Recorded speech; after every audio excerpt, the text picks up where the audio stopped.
morning students. Now in last lecture we have seen exercise number 5. Now today we discuss exercise number 6.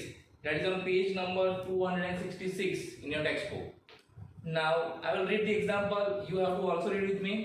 आपको भी अपनी textbook में read करना है मेरे साथ. So Rohit, Mohit and Virat are partners sharing profit and loss in the ratio of 4:3:2. Now here there are three partners, Rohit, Mohit and Virat, and they are sharing their profit and loss in which ratio? 4:3:2. Now balance sheet of the firm as on 31st March 17 as under. हमको balance sheet दी है on 31st March. Now first of all we have to decide which reserves are given and profit and loss account is given which is distributed between the all the partners. सबसे पहले हमको ये देखना है कोई reserve दी है जो partners के अंदर डिस्ट्रीब्यूट करनी है. सबसे पहले हमें वो आइडेंटिफाई करना है. तो आपको देखना है लायबिलिटी साइड. तो पहले कैपिटल अकाउंट है वो तो नहीं होंगे. उसके बाद reserve fund, yes it is distributed, so tick mark on. Then workman compensation reserve, ये भी क्या होगा? डिस्ट्रीब्यूट होगा, तो इसको भी टिक करना है. लेकिन वर्कमैन कंपेंसेशन रिजर्व जब दिया है तो उस टाइम हमको ये भी देखना है कि इसके ऊपर कोई एडजस्टमेंट है, कोई एम्प्लॉय ने हम पे क्लेम किया है, वो देखना है. अगर क्लेम है तो माइनस करने के बाद जो अमाउंट बचेगा वो हमें डिस्ट्रीब्यूट करना है. अगर क्लेम नहीं है, जो अमाउंट हमको दिया है वही पूरे का पूरा डिस्ट्रीब्यूट करना है. वो हम बाद में देखेंगे जब एडजस्टमेंट देखेंगे तब. उसके बाद आपका पार्टनर्स लोन, ये कभी डिस्ट्रीब्यूट होता नहीं है, और क्रेडिटर्स ये भी नहीं होगा. Now asset side. Now asset side very first goodwill. Whenever goodwill is given on asset side in old balance sheet, it is always distributed between all the partners in their old ratio. तो इसको टिक करो. इसके बाद है land and building, machinery, stock, debtors, bank, ये कुछ distribute होता नहीं है. लेकिन लास्ट में आपको दिया है, देखो एडवर्टाइजमेंट, कैंपेन, एक्सपेंडिचर, ये क्या होगा? डिस्ट्रीब्यूट होगा पार्टनर्स के अंदर. तो इसको भी क्या करना है? टिक मार्क करो. तो सबसे पहले आपको ये टिक मार्क करना है.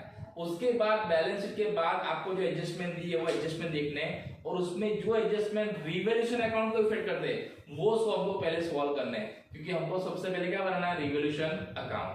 क्लियर? तब हम वो देखेंगे. So what is given? Rohit retired. अब रिटायर्ड कौन होता है? रोहित. आपको ये भी ध्यान रखना है कौन रिटायर्ड होता है ना? On 1st April 2017. Terms of retirement age under. Now first value of land and building is rupees 1,80,000. यानी लैंड एंड बिल्डिंग की वैल्यू कितनी है? 1,80,000. आपको चेक करना है कि ओल्ड बैलेंस में कितना वैल्यू है. So in old balance sheet is given 1,50,000. 1,50,000 का क्या हो गया? 1,80,000. तो क्या हुआ? असेट्स का value increase. And whenever assets value is increase at the time of revaluation, then it is recorded on credit side in revaluation account. So here buy land and building कितना आएगा? 30,000. डिफरेंस, जो difference value है वो old balance sheet में और adjustment में 1,80,000 minus 1,50,000, difference कितना है? 30,000. वो हमको यहाँ पे लिखना है. उसकी दूसरी इफेक्ट हमें क्या देनी है? न्यू बैलेंस शीट में. हम जब न्यू बैलेंस शीट बनाएंगे तब वहां पे देना है प्लस करके. Now second, value of machinery is to be reduced by ₹15,000. जो मशीनरी की वैल्यू है ना वो रिड्यूस बाय मींस इतना ही हुआ है. 15,000 वैल्यू कम हो गया है. किसका? मशीनरी का. अब जब मशीनरी क्या है? असेट्स की वैल्यू कम होती है तो कहां लिखना है? रिवैल्यूएशन अकाउंट में debit side. So here to machine account how many? 15,000. और उसकी दूसरी फिर कहां पे देंगे हम? न्यू बैलेंस शीट में जब बनाएंगे तब मशीन में से क्या करना है? माइनस करना है. कितना? 15,000. आपको याद रखना है. Clear? Now third, provision for doubtful debt is to be kept at 10% on debtors. अब हमको डाउटफुल डेब्ट यानी क्या? बैड डेब्ट रिजर्व कितना क्रिएट करना है? 10%. तो आपको जो ओल्ड बैलेंस में डेटर्स दिए, कितने डेट्स दिए? 60,000. उसका 10% करो. 60,000 के 10% करो, कितना आएगा? 6,000. यानी हमारी बैड डेब्ट रिजर्व कितनी है? 6,000. लेकिन आपको ओल्ड बैलेंस में कितना दिया है? 4,000, है ना? तो इसका मतलब क्या हुआ? हमें 2,000 ज्यादा क्रिएट करना है. क्या? बैड डेब्ट reserve. So whenever your new bad debt reserve is more than old bad debt reserve, and the amount which is higher than the old one, that is recorded on revaluation account debit side. हमारी जब नई bad debt reserve है, जो पुरानी bad debt reserve ज्यादा होती है, जितनी ज्यादा होती है उतना क्या करना है? revaluation account debit side लिखना है. तो यहाँ पे क्या आएगा? to bad debt reserve, BDR means what? bad debt reserve account. कितना आएगा? 2,000. 2,000 कैसा आया? हमें 6,000 क्रिएट करना है, लेकिन हमारे पास है कितना? 4,000. तो कितना कम पड़ रहा है? 2,000. That's right. Clear? Now ₹5,000 not payable to creditors, यानी हमें क्रेडिटर्स को अमाउंट पे करना नहीं है. जब क्रेडिटर्स को अमाउंट पे करना नहीं है तो इससे क्या होगा, हमारा लायबिलिटीज डिक्रीज होगा, and whenever our liabilities decrease it is recorded on reverse account credit side. So by creditors account कितना 5000, यहाँ पे कितना आएगा 5000। Clear? Now after this remaining three adjustment 5, 6 and 7 these are not related with revaluation account। हम read करते हैं कौन कौन से, तो valuation of goodwill is rupees 1,80,000, यानी गुडविल की वैल्यू कितनी डिसाइड होगी 1,80,000, ये इंफॉर्मेशन है, ये रिवैल्यूएशन को अफेक्ट करेगा नहीं। उसके बाद new profit loss ratio of Mohit and Virat is 2:1, this is also information. ये जो रिमेनिंग पार्टनर्स है मोहित एंड विराट, उनका न्यू रेशियो क्या है 2:1। और third one 7 one rupees 20,000 are to be paid to Rohit and balance will be kept as loan. जो partners retire होता है रोहित, उसको 20,000 इमीडिएटली पे करना है और बाकी जो अमाउंट रहेगा उसको हमें उसके लोन रखना है। तो इससे पहले हमने जो कल एग्जांपल देखा था 5th नंबर का, उसमें ऐसी कोई इंफॉर्मेशन नहीं थी, तो जितना भी पैसा देना निकल रहा वो सारा हमने क्या किया था as a loan, retire partners की लोन। लेकिन इस एग्जांपल में आपको बोला गया कि 20,000 इमीडिएटली पे करना है, तो हमें 20,000 पे करना है, उसके बाद जो पैसा बचेगा देने का वो क्या कंसीडर करना है उसका लोन। वो हम बाद में देखेंगे जब हम क्या करेंगे पार्टनर्स कैपिटल अकाउंट प्रिपेयर करेंगे तब। लेकिन यहाँ पर सारे एडजस्टमेंट ओवर हो गए जो रिवैल्यूएशन अकाउंट को इफेक्ट करते हैं वो, तो क्या करना है इसका प्रॉफिट लॉस फाइंड करना है। तो here credit side role is more than debit side, तो सबसे पहले क्रेडिट साइड रोल करते हैं, फिर 35,000 और उसको हम लिखते हैं दोनों side 35,000। Now from this 35,000 we have to minus this two figure 17,000, तो कितना आएगा 18,000। कितना आंसर आएगा 18,000। Now this 18,000 will be distributed between all these partners in their old ratio। तो उनका ओल्ड रेशियो कितना दिया आपको 4:3:2। अगर आप 18,000 को 4:3:2 में डिवाइड करेंगे तो तीनों को कितना कितना मिलेगा 8,000, 6,000 एंड 4,000। तो इस तरह से आपको 18,000 को डिस्ट्रीब्यूट करना है। और ये प्रॉफिट है, ये प्रॉफिट जो है ना रिवैल्यूएशन अकाउंट का, वो पार्टनर्स कैपिटल अकाउंट में कहां लिखना है क्रेडिट साइड, क्योंकि प्रॉफिट है। अगर लॉस होता है कहां लिखते हैं हम debit side. Clear? So first we have prepared what revaluation account. तो आपको भी इसी तरह से स्टेप वाइज काम करना है। पहले क्या बनाना है revaluation account. Now after revaluation we have to prepare what partners capital. Now we prepare what partners capital accounts.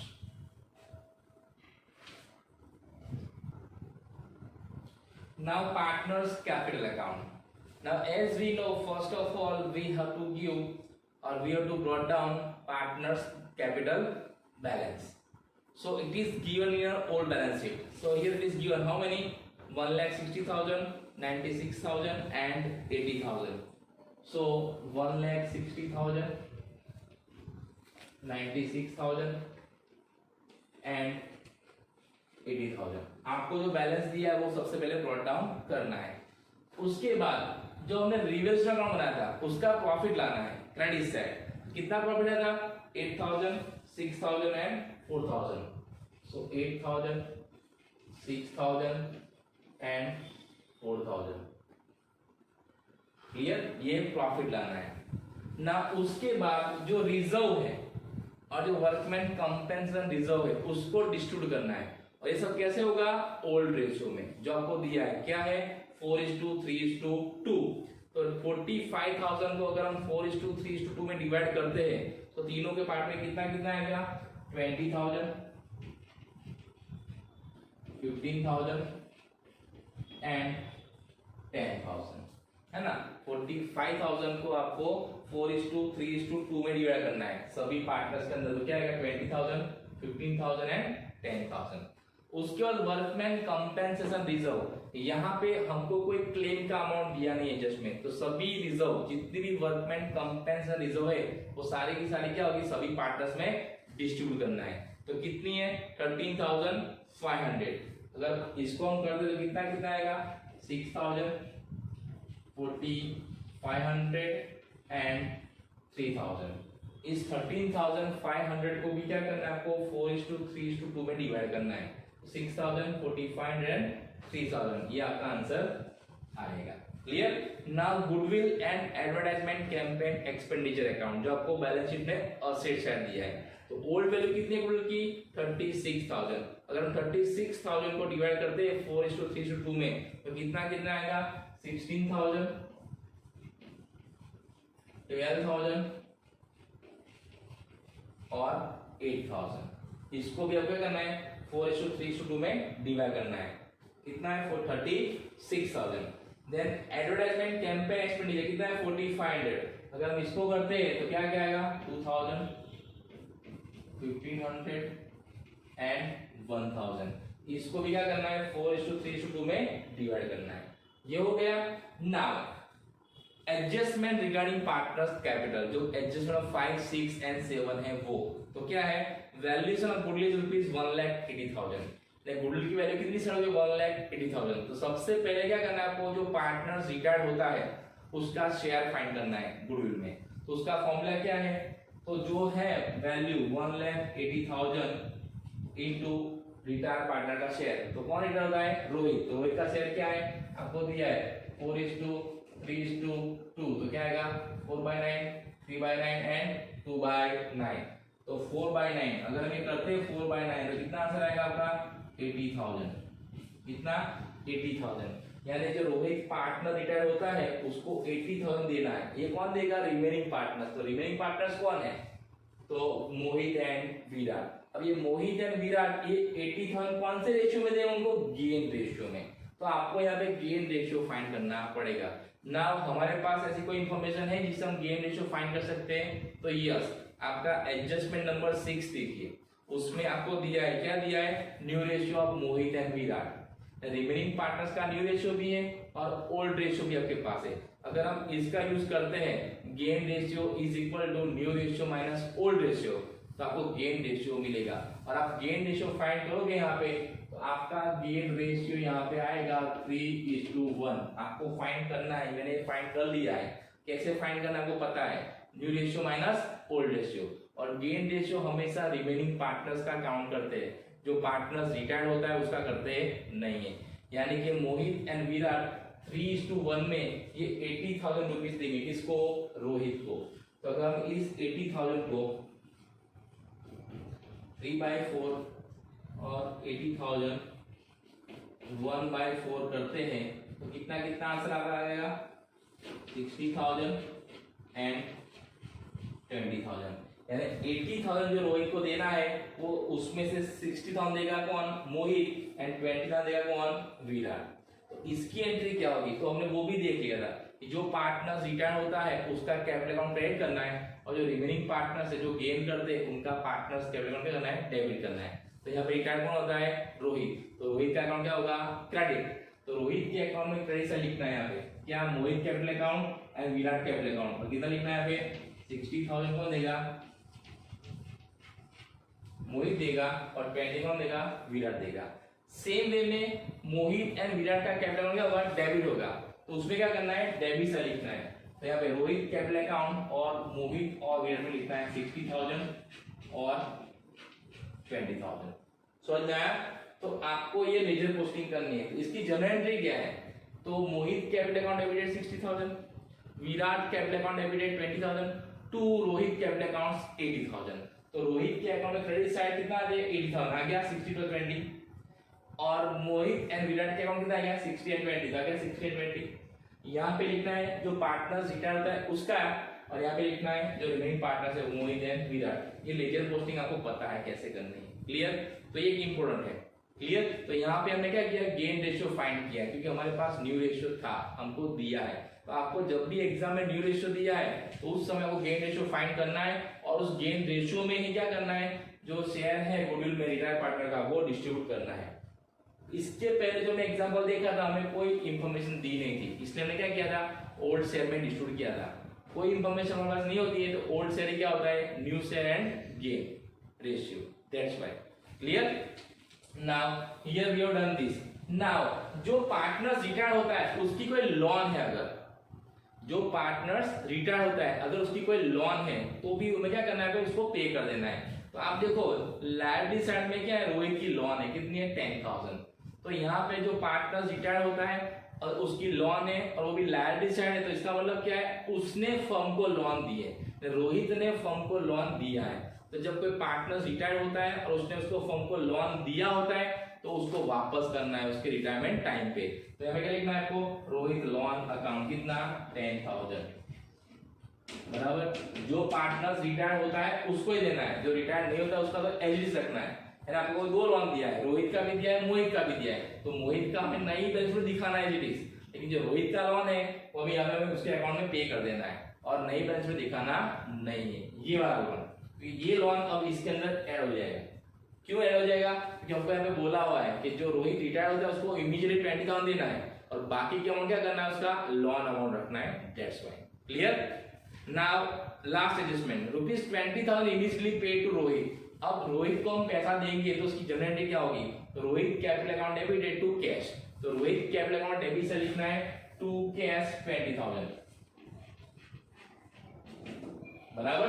और कैश अकाउंट में लिखना है क्रेडिट साइड। तो यहाँ पर हमको कैश अकाउंट बनाना है और कैश अकाउंट में क्रेडिट साइड एंट्री करेंगे हम रोहित कैपिटल अकाउंट। वो हम जब बनाएंगे तो मैं आपको समझाऊंगा। Clear? Now here we have done all the adjustment. Now first of all we have to find out retired partners loan amount. यानी यहाँ पे हमने 20,000 दिया है रोहित को, तो कितना पैसा देना बाकी है वो फाइंड करना है। तो कैसे फाइंड करना है? तो सबसे पहले उसका क्रेडिट साइड रोल करना है, उसको डेबिट साइड रखना है, फिर उसमें से डेबिट साइड की एंट्री माइनस करनी है। जो अमाउंट आएगा वो उसका क्या होगा? Loan amount. तो सबसे पहले लोन अमाउंट फाइंड करेंगे। तो अगर हम रोहित का क्रेडिट साइड रोल करते हैं तो कितना आएगा? तो आएगा ये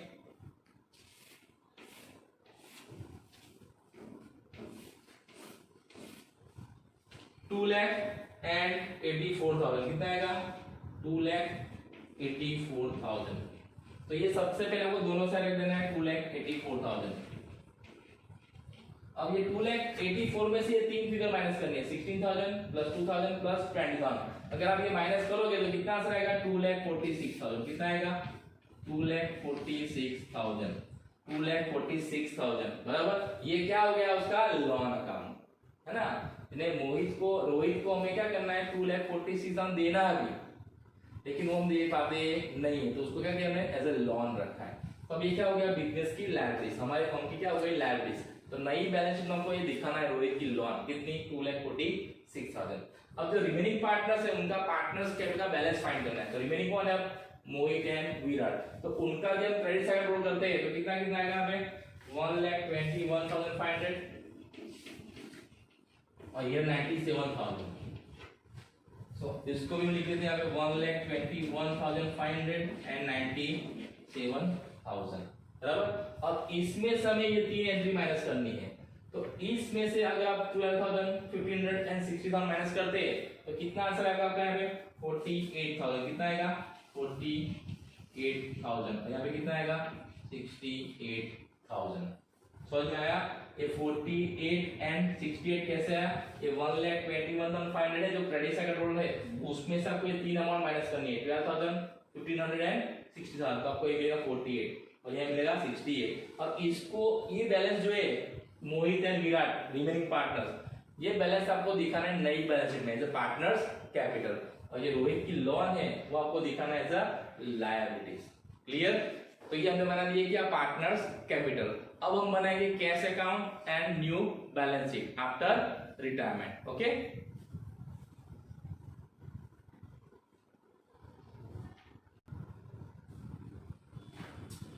now we prepare cash account. Now when we do prepare cash account, when any amount is paid to retired partner, अगर हम किसी रिटायर्ड पार्टनर को इमीडिएटली कुछ कैश में अमाउंट देते हैं उस समय में कैश अकाउंट बनाना है। अब कैश अकाउंट कैसे बनाते हैं हमको पता है, जैसे एडमिशन में हम बना देते हैं। तो first of all we have brought down balance. So here debit side to balance brought down. ये बैलेंस कहां से लाना है? आपकी जो ओल्ड बैलेंस में कैश एंड बैंक में बैलेंस दिया है वो कितना दिया आपको? 63,000। So here it is 63,000। Now by Rohit capital account, जो पार्टनर रिटायर्ड होता है उसको हमने इमीडिएटली कैश दिया 20,000। उसकी एंट्री क्या होती है? Rohit capital account debit to cash account. तो कैश अकाउंट में credit side by Rohit capital account कितना दिया हमने? 20,000। Now there is no more entries, और इसके सिवा और कोई कैश की एंट्री नहीं है। तो हम इसका बैलेंस फाइंड करेंगे। तो इसका डेबिट साइड रोल कितना आएगा? 63,000। उसको हम लिख देंगे दोनों साइड 63,000, बराबर। Now we have to find out what balance. So by balance CD कितना आएगा, तो 43,000। हमारे पास 63,000 बैलेंस था कैश में, उसमें से 20,000 रोहित को दिया, तो अभी कितना बचा होगा 43,000। तो अभी आपको बैंक में कितना बैलेंस दिखाना है, ये 43,000 नई बैच में, यहाँ पे कितना दिखाना है 43,000 जो नया बैलेंस आया वो। Clear? So in this way we have to prepare cash and bank account when any amount is paid to retired partner immediately. Now balance sheet. So here what is heading, balance sheet as on 1 April 2017 after retirement. और उसमें सबसे पहले क्या करना है, capital account हमें लाने हैं। कौन से, रिमेनिंग पार्टनर्स। तो रिमेनिंग पार्टनर्स कौन है यहाँ पे, मोहित एंड विराट। और उतना कैपिटल कितना है जो हमने फाइंड किया था पार्टनर्स कैपिटल में, कितना कितना था 48,000 एंड 68,000। हम दोनों का टोटल कितना है बार 1,16,000 बराबर। नाउ क्रेडिटर्स, तो हमारे पुराने क्रेडिटर्स कितने बैलेंस शीट में, तो 64,000। तो यहाँ पे लिखना है 64,000 और उसमें से कितने नहीं पे करने हमको 5,000। याद रखना है जो हमने रिवर्स अकाउंट में क्रेडिट एंट्री की थी है ना, नॉट टू पे टू क्रेडिटर्स 5,000। तो हम यहाँ पे 5,000 माइनस करेंगे अगर, तो बाहर कितना आएगा 59,000।